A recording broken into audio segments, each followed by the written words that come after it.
ये जल लोक है। अद्भुत, अविस्मरणीय है इस पृथ्वी की रचना का दृश्य। परंतु इसमें कमी है तो बस जल की, जो इस सृष्टि की सुंदरता को और भी बढ़ा देगा। सत्य वचन देवी, इस धरा पर अगर जल ही ना हो तो ये अतृप्त लगेगी। जल स्वाभाविकता ही निर्मल है। सबकी तृष्णा शांत करने के लिए जल के अलावा और कोई पर्याय नहीं है।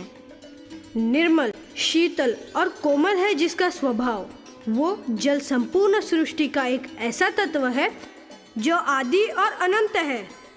जल ही जीवन है। हम पृथ्वी पर जल को इतना प्रबल बनाएंगे कि सर्वप्रथम जो सजीव प्राणी जन्म लेगा वो जल में ही लेगा। हाँ, जल यानी पानी, पानी ही जीवन दान का कार्य करेगा। भूमि को उपजाऊ बनाने के लिए पानी ही मुख्य तत्व है। पानी पृथ्वी पर मनुष्य के जीवन का एक अविभाज्य घटक होगा। पृथ्वी की सतह पर लगभग 75% भाग जल से भरा होगा और बचा हुआ भाग जमीन होगी। परंतु संपूर्ण पानी में इसका 97% समुद्रों में होगा और केवल 3% जल ही पीने के लिए इस्तेमाल किया जाएगा। 97% पानी जो कि समुद्र होगा, उसमें असंख्य प्रकार के समुद्री जीव और रत्न होंगे जो कि सबसे सूक्ष्म और विशाल जीव होंगे। समुद्र मनुष्य के लिए प्रवास करने की उपयोग में आएगा और अपनी शारीरिक सुंदरता के लिए लगने वाले मोती, हीरे व इतर साधन भी समुद्र से खोज निकालेगा। और पीने के पानी के लिए पृथ्वी पर अन्य कई स्रोत उपलब्ध होंगे, जैसे कि नदी नाले, तालाब, झरने, कुआं, कुंड और सबसे प्रमुख है बारिश। हाँ, पानी का एक जल चक्र पृथ्वी पर चलेगा। जमीन पर रुका हुआ पानी सूरज की गर्मी से भाप बनेगा, उसे बाष्पीभवन कहेंगे, और वो बाष्प हवा की सहायता से आकाश में जाएगा और उसके बादल बनेंगे।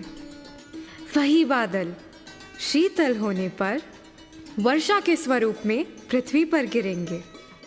इस संपूर्ण प्रक्रिया में 1 वर्ष की अवधि लगेगी और इस वर्ष में 3 प्रमुख ऋतु होंगे, जिसमें गर्मी, वर्षा और सर्दी, इन तीनों का समावेश होगा।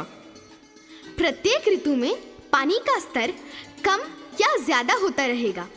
मनुष्य को अपनी आवश्यकता अनुसार ही पानी का उपयोग करना होगा, अन्यथा पानी की कमी सदैव ही होगी। पानी का स्तर अधिक रखने के लिए पृथ्वी के निसर्ग को सींचना बहुत जरूरी है। पेड़ पौधे अधिक मात्रा में लगाना जरूरी है। जंगल को अगर स्वयं के उपयोग के लिए काटा गया तो वर्षा कम होगी और पृथ्वी पर पानी कम हो जाएगा। मनुष्य को ये हमेशा याद रखना होगा कि जल ही जीवन है, इसका अन्य कोई पर्याय नहीं है।